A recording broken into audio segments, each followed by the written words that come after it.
Борбор қалада Астана медициналық университетінің базасында медицинада радиациялық қауіпсіздік бойынша оқу борбор açılды. Ал жерде медициналық физиктер, радиолог дәрігерлер, дозиметристер, медайымдар жана радиоактивді нұрлануының бұлақтарыменен төзден-төз іштеген медиктер өз квалификациясын жоғырлатат. Бұл үшін радиобиология жана радиациядан қорғоо илими изилдөө институтунун адистери Магата менен кызматташуунун алкагында атайын окуудан өтүштү. Мындан тышкары эл аралык агенттик борборго керектүү жабдууларды сатып алууга каражат бөлгөн.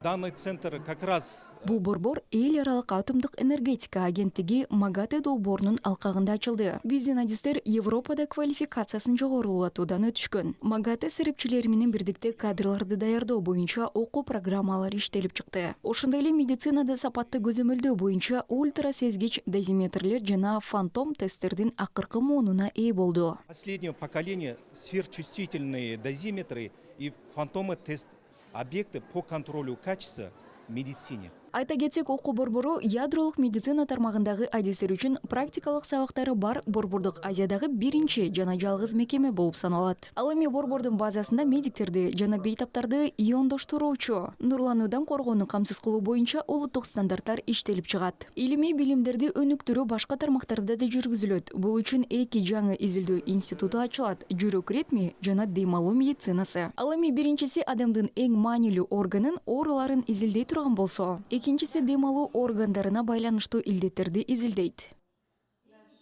В этом году мы... Бул жылы биздин улуттук респиратордук медицина коому европалык респиратордук коомго кирди. Биз меморандум түзүү менен биргелешип ишке ашырылып жаткан бир катар долбоорлорду карап жатабыз. Биз КМШ өлкөлөрү, Беларусь, Орусия Федерациясы, Кыргызстан жана башка университеттер менен иштешип жатабыз.